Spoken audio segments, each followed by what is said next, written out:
Hey y'all, this is AL Thick Madame, and this is the recap review for Queen Sugar.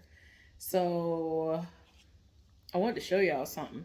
I'm gonna put a shirt on, but I wanted y'all to see the back. And sometimes with this particular company, it's a black owned business that I am going to eventually put a black owned business spotlight on. But sometimes they'll do shirts where I wish what they had on the back would be on the front. And it's like I get it because you had a marketing tool that worked when you first came out and you're doing this to appeal to a certain audience. But like I said, there are certain designs I wish that were on the front. So like, yeah. This is what's on the back. I can't stand a snake, but like if I'm watching it on TV or there is jewelry that has snakes or something on it. Like I have one of those earrings where it's just one earring and it's a snake, a decorative or whatever type of a snake, and it go up my ear, and I like that. But like real snakes, I cannot do it. I am petrified. But yeah, I'm about to put this on, and then we're gonna get into the recap review. And like that, I am back. So let's get into this episode. So the episode started out with everybody at the hospital, of course, minus Charlie because she is out of town on business. Even though it seems to be a whole lot more personal than, work related. But I digress. Yeah, because of what's going on in the world today, they have only been able to see Proctor. I always say Proctor because of a show I used to watch. Y'all, excuse me whenever I say Proctor. Prosper. Now it's making me think, like, is that his name? Is that what it is? Is it Prosper? Anyway, Prosper. Sorry if I'm saying the name incorrectly because I keep thinking of another show where this person went by Proctor and that show was everything. But we ain't gonna get into that. But anyway, Prosper. They only can see him from the window outside the door. Like nobody is permitted to go in the room, especially since they are not blood related to him. Well, Violet called the daughter and she said she was flying in. And Hollywood has an interview with some people about his business. And he is trying to solicit the help, so to speak, from his nephew, Micah / brother. And, but that came later on with him asking that or whatever, like after they leave. So the daughter that flew in, she came in and Vi was like, thank you for showing up, whatever. And the way she said it, the daughter could read exactly how she was saying it and she wasn't here for it. And she was like, don't thank me like I'm a random stranger or whatever. Y'all know how Violet is. But I mean, I get it because everybody set it off for Prosper except for the child, for his children. You know what I'm saying? I'm like, why everybody set it off but you? Everybody but you. But anyway, so thankfully she at least brought all of his medical records and all the insurance information that they would need in order to administer the care that he is well deserving of. And I'm just like, yes, thank you, Heifer, for bringing stuff that you should do anyway because it's your daddy. And since you ain't, I mean, why don't you just give somebody legal guardianship over him? Or y'all, what is it? I'm trying to think of it off the top of my head. Like, y'all know what I'm talking about. Power of attorney or whatever. Like, I know that he is not, well, before this happened, I know that he is of sound mind and body, but have it so you can at least have your village there, so to speak, for them to tend to him. So don't nobody have to wait on you to fly in. Like, what if it had been even worse? What if he needed a blood for? What if he needed a blood transfusion right then and there? What if didn't nobody know his blood type? Like what? There are so many things. Like, what if didn't nobody know what he was allergic to? And they were going to be trying to administer all this stuff, but then nobody had the information because you got your hands all on it. You got the file at your house in a whole nother state. Like, girl, why? So anyway, everybody, could feel the, draft in the room, the cold breeze, the briskness. So everybody's like, yeah, I'm going to go ahead and head out now. Darla is going to stop by the uh pharmacy so that she can put in a prescription. She has an appointment to go and see what the sex of the baby is today. So, of course, her and Ralph Angel, that's what they finna do. Violet about to head out. Hollywood has an interview that is going to cover his black-owned business.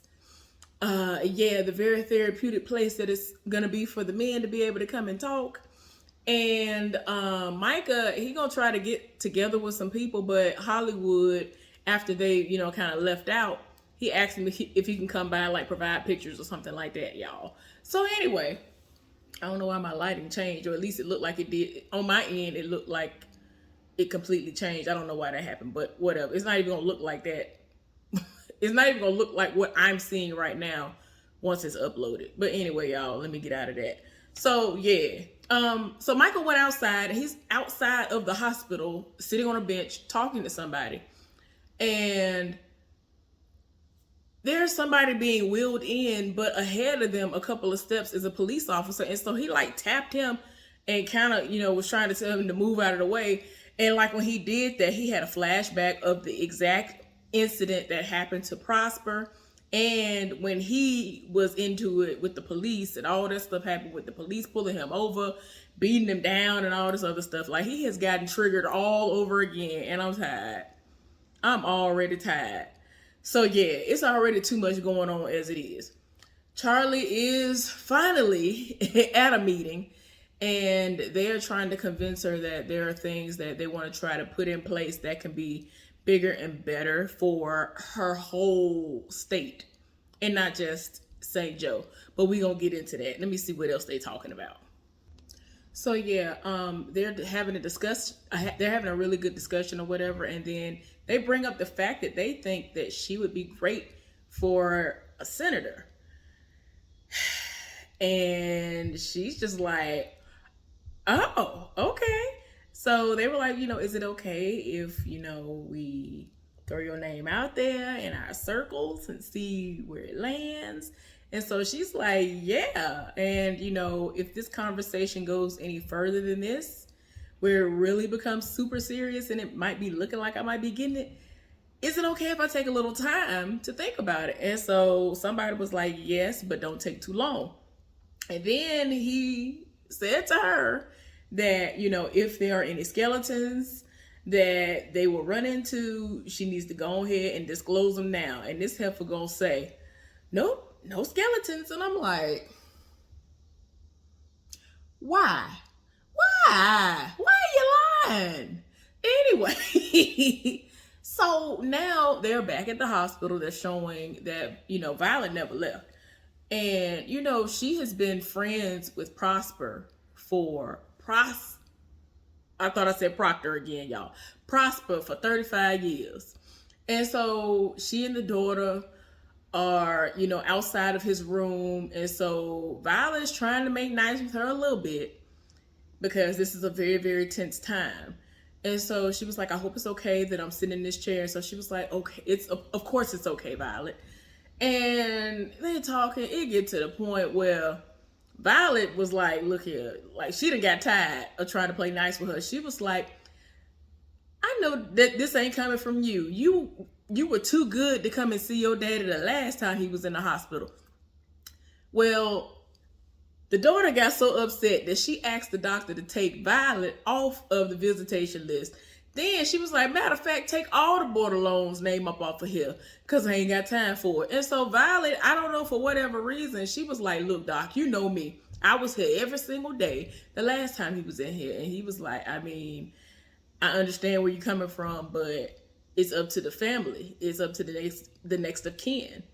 So I'm sorry, there's nothing I can do. And I'm like, child. And then like the daughter like set it off before that and was like, I should have just took my daddy with me to Chicago years ago. I should have convinced him years ago to go with me, because this would have never happened. And so, Violet, of course, is taking that some type of way, because it's like, girl, you trying me. So anyway, she was just like, you know what? I, trusted him. And he said, the Bordelons got me. They'll take care of me. And look what happened to him. Girl, you ain't never been here for your daddy like that. Like, I want to know what kind of politics you got on him, because I don't understand. You ain't never had this much interest in your daddy, at least in your adulthood. Like, so why are you trying to set it off now? Like, do you feel like the time is winding down and you got a good policy on him or something? Like, what is it? Like, cause he was in the hospital last year or whenever it was. Like, he was going through before, very recently. Anyway, I done got tired of the daughter. I've been tired of the daughter, but it is what it is. Micah ended up meeting up with this guy, and they were kind of discussing what had happened, and he didn't understand why Micah kind of blacked out. He zoned out for a minute, and he had to explain to the guy that he's been there in that position before. And so he was like, oh, wow, I'm sorry about that. Like, when did this go down? And he told him a couple of years ago, and that it's something that sticks with you. Now, I'm wondering if this is going to be the dude who I could have swore I saw a preview for this show where Micah is going to have a male love interest. And if I'm not mistaken, he actually is bisexual in real life or something along those lines. A part of the LGBTIQ plus community, AIQ. Y'all know what I'm saying. So anyway, in real life. But if I'm wrong, I apologize in advance. And if I think about it and I'm wrong, I'll put it down in the comment section, because I'm pretty sure I'm gonna forget to put it in this part of the video. So anyway, yeah. So yeah, they ended up talking, and the guy got up and he left.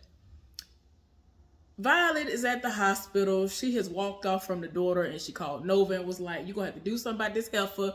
You used to be friends with her. Y'all need to fix it, because she'd have tried it. She said that we are banned from the hospital and coming to the house. And Nova trying to figure out what the problem is. And so she called, ended up leaving her a message. And, she going to have to hope the woman call her back, because she's sick and tired. So, yeah, this is a very, very, very tense situation. Micah ended up calling his mama and telling her what was going on, and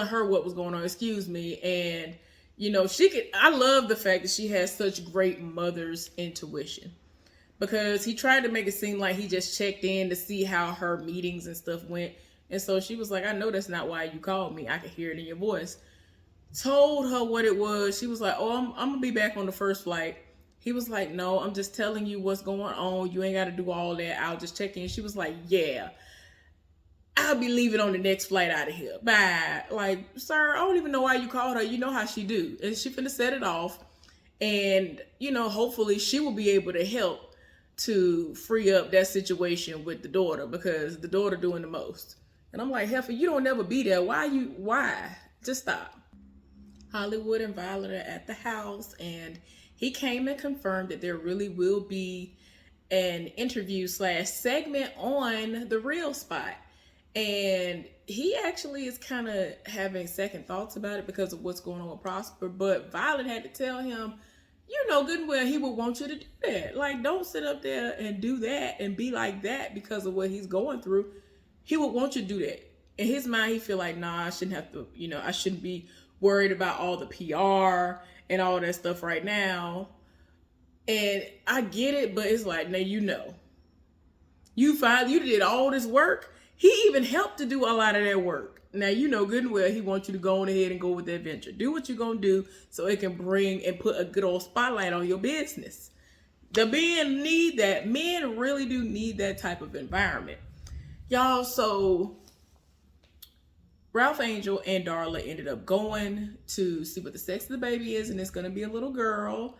They ended up printing out the sonogram, and then later on they went and were having a picnic, if you will.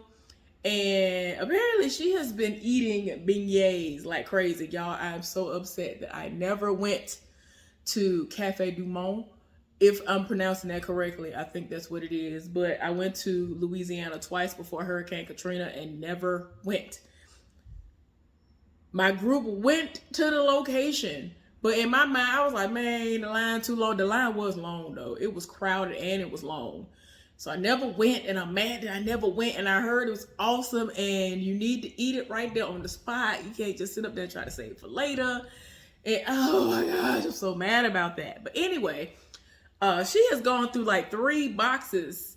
I don't know where they buy them at, or if somebody be making them from scratch. And that's how she's going through 3 boxes this week of beignets. But yeah, so anyway, she's like, look, I'm gonna do this pregnancy right. I'm gonna do yoga. I'm gonna do this. I'm gonna do that.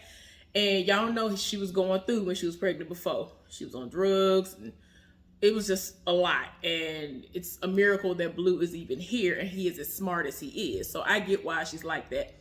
Before I forget, I just want to say, whoever was behind the camera when they were sitting out on the field, you did that. That whole scene, that shot was everything. Whoever you are, you did that. Yes, Lord. I don't know who it was. I don't know if it was Ava DuVernay. I don't know who it was that was behind that camera, because I know moments. The woman who played, I don't know why I can't think of her name right now, but the woman who plays Micah's mama, I think she has moments where she has been able to get behind the camera and direct certain episodes. So whoever it was, that was everything. That was everything. So I was wondering whether or not they were going to drag out who was the person that Vi was taking food to.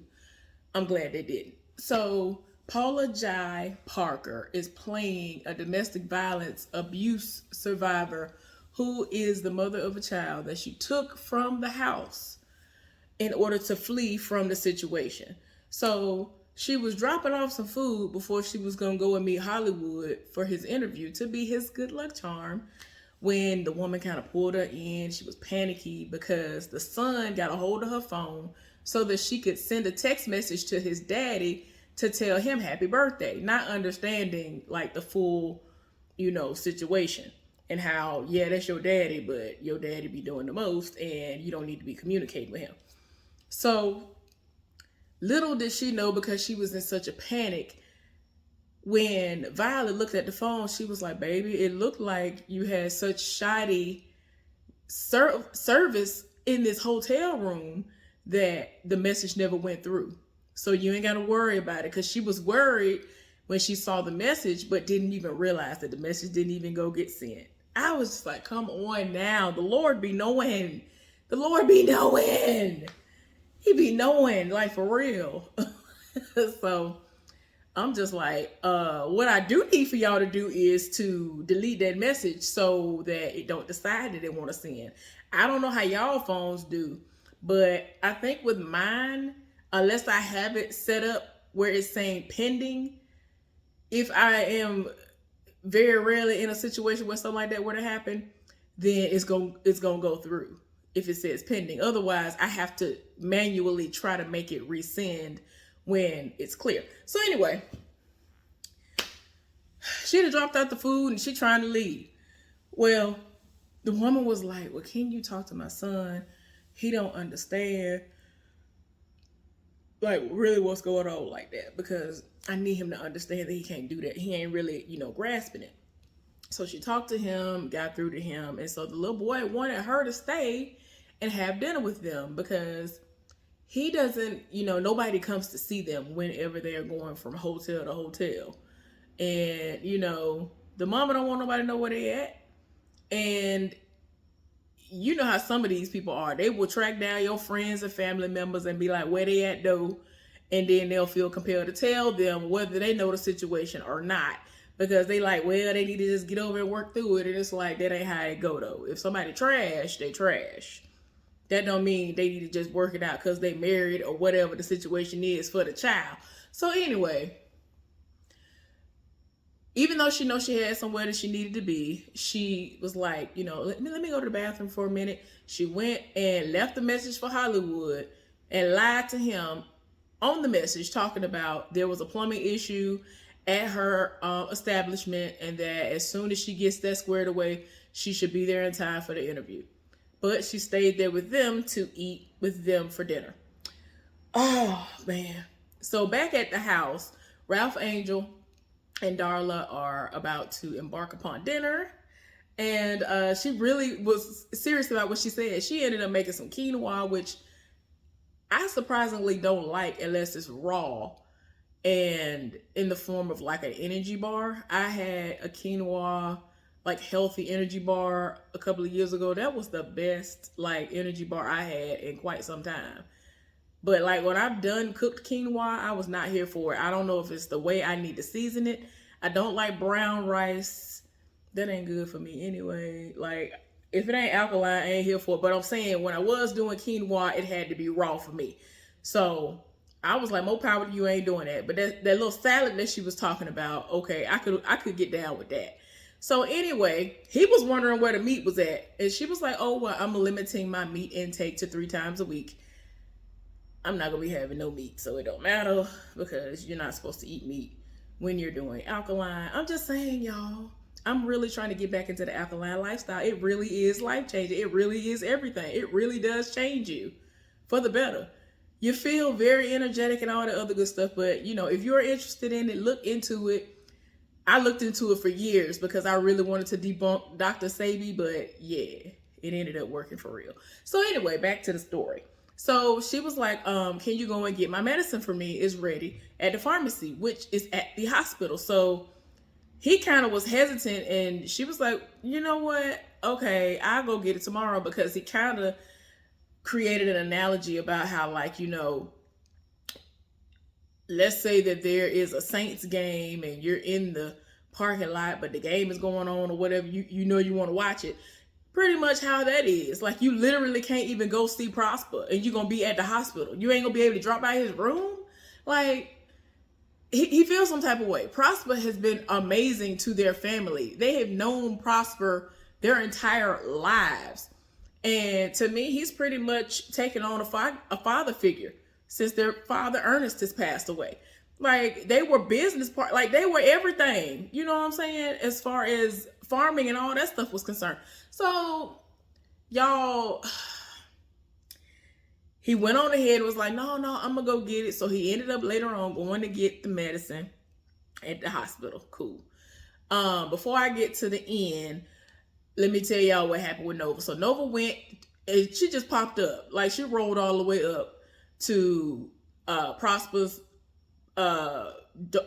house where the daughter was at. So she had a conversation with her and she was like, I'm sorry, but your aunt is rude. She be trying me. She thinks she run everything. You know how she is. You knew how she was when we was growing up. And so Nova was like, you know how she was when we was growing up. She always been like that. But you know she has nothing but his best interest at heart. She's doing this because she loves him and cares about him.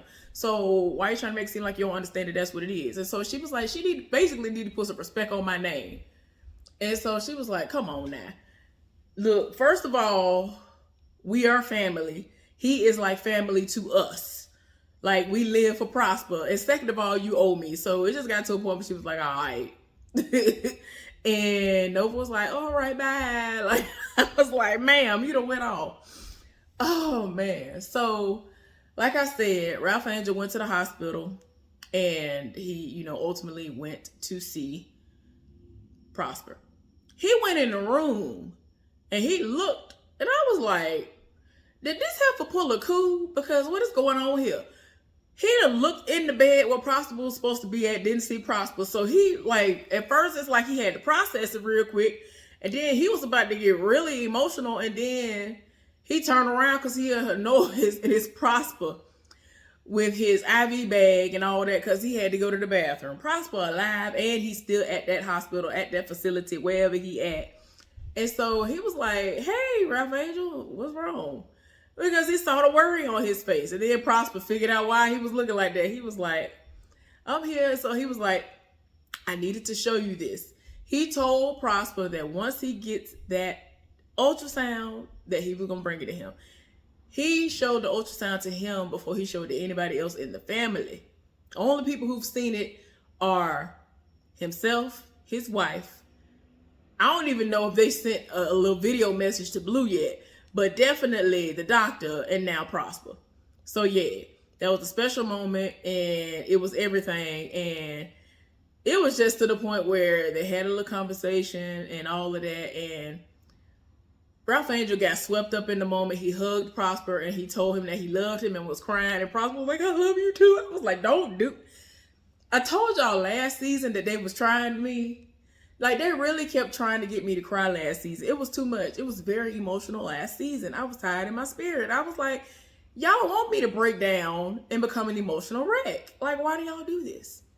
But if I am missing anything, I am very sorry for that. I think that the only thing that I'm thinking that I missed out on was Charlie, when she got back home and she was denied access and all this other stuff. Later on, she was trying to conduct business as usual and she wasn't getting anywhere with it. So she reached into her bag and she pulled out a card that she received when she was out on business.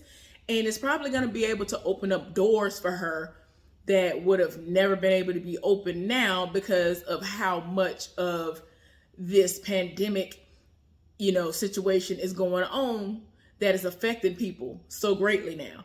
So yeah, a lot of people are putting so many like heavy restrictions on things. She can't move stuff like she was in the beginning.